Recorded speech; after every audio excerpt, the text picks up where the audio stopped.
Hi friends, நம்மளோட இந்த சாந்தஸ்டம் சேனலில் இன்னைக்கு எஸ்பி பாலசுப்ரமணியம் பாடின ஒரு பாடலை கேட்டு மெல்லிசை மன்னர் MS விஸ்வநாதன் எமோஷனலான ஒரு சம்பவத்தை பற்றி தான் பார்க்க போகிறோம்.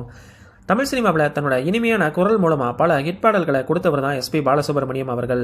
1966 வருஷம் தெலுங்கில் அறிமுகமானவர் எஸ்பி பாலசுப்ரமணியம் தமிழில் 1969 வருஷம் ஹோட்டல் ரம்பா அப்படிங்கிற படத்தின் மூலயமா அறிமுகமாக வேண்டியது.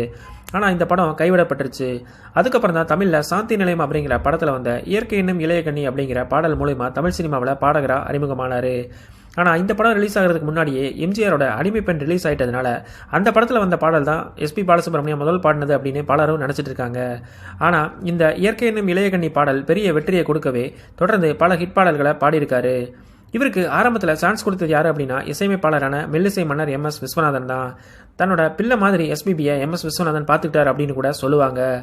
இந்த நிலையில தான் 1978 வருஷம் கே பாலச்சந்தரோட டைரக்ஷனில் வெளியான படம் தான் நிழல் நிஜமாகிறது.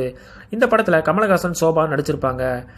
MS விஸ்வநாதன் இசையமைச்ச இந்த படத்தில் கவிஞர் கண்ணதாசன் எழுதின இலக்கணம் மாறுதோ அப்படிங்கிற பாடலை எஸ்பி பாலசுப்ரமணியன் தான் பாடியிருந்தார். இந்த பாடல் பதிவு முடிஞ்சதுமே அந்த கேசட்டை வீட்டுக்கு எடுத்துகிட்டு போன MS விஸ்வநாதன் அவர்கள் அதை திரும்ப திரும்ப போட்டு கேட்டிருக்காரு. ஒரு கட்டத்தில் இந்த பாடலை கேட்டு எமோஷனல் ஆனவர் MS விஸ்வநாதன் உடனே எஸ்பி பாலசுப்ரமணியனுக்கு ஃபோன் போடு அப்படின்னு சொல்லியிருக்காரு. அது நைட் டைம் கூட பார்க்காம அவர் வீட்டுக்கு கால் பண்ணி பேசியிருக்காரு.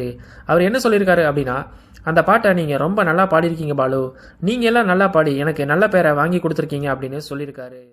இந்த வீடியோ பிடிச்சா ஒரு லைக் பண்ணிவிட்டு SPBயோட வாய்ஸில் உங்களுக்கு எந்த பாட்டு ஃபேவரட் அப்படிங்கிறத கமெண்ட்டில் சொல்லுங்கள். என்னோட சேனலை சப்ஸ்கிரைப் பண்ணி சப்போர்ட் பண்ணுங்கள். தேங்க்ஸ் ஃபார் வாட்சிங்.